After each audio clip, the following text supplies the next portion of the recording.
ઉમરેઠ તાલુકાની હદમાં આવેલ સ્કૂલમાં ભણતા બાળકોને, સગીરભાઈના બાળકોને તે સ્કૂલમાં ભણતા શિક્ષક વિરમભાઈ સોમાભાઈ દેસાઈ, રહેવાસી છબો, તાલુકો બાયડ, જિલ્લો અરવલ્લી નાઓએ સગીરભાઈના બાળકોના શરીરને, અંગોને છેડખાની કરી તેને વિડીયોમાં માલિશ કેવી રીતે થાય છે તેવી બતાવી, બાળકો કેવી રીતે પેદા થાય છે તે પ્રકારના બતાવી, ગંદી વાતો કરી, તેમને અવારનવાર વિડીયો બતાવી આ બાબતની જાણ કરતાં ઉમરેઠ પોલીસ સ્ટેશનના પીઆઈ બુલાને ગુનો રજીસ્ટર કરવામાં આવેલો છે।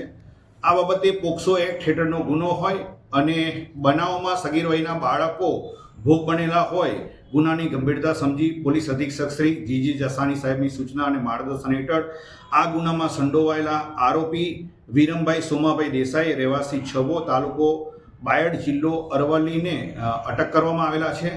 આ ગુનામાં ભોગ બનનાર તમામ બાળકોની બાળ સુરક્ષા એકમ દ્વારા પૂછપરછ કરી અને તેઓને સાર સંભાળ રાખવામાં આવેલી છે, તેમજ આ પ્રકારના બનાવો ન બને તે બાબતે તકેદારી રાખવામાં આવેલ છે।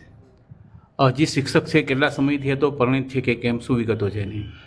હાલમાં આરોપીની પૂછપરછ દરમિયાન એ અગાઉ જામનગર ખાતે ફરજ બજાવતા હતા અને હાલમાં જે ટ્રાન્સફર થઈ અને આ જે સ્કૂલમાં બાળકો ભોગ બનેલા છે તે સ્કૂલમાં ટ્રાન્સફર થઈ આવી અને ફરજ બજાવતા હોવાની હકીકત તપાસ દરમિયાન જણાઈ આવેલ છે। કેટલા સમયથી અહીંયા ફરજ બજાવે છે? હાલમાં જે છેલ્લા 3 માસ કરતાં વધારે સમયથી તેઓ ફરજ બજાવતા હોવાની પ્રાથમિક પૂછપરછ દરમિયાન જણાવેલ છે।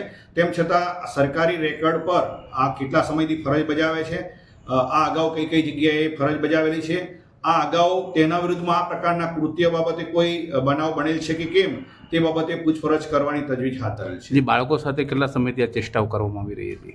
હાલમાં જે પ્રમાણે સગીર વયના બાળકોના વાલીએ જે પોતાની ફરિયાદ હકીકત જણાવેલ છે તે તારીખ 11/2/2026ના સ્કૂલના સમયગાળાથી લઈ અને તારીખ 16/2/2026 દરમિયાન આ બનાવ બનેલ હોવાની પ્રાથમિક હકીકત જણાવેલ છે।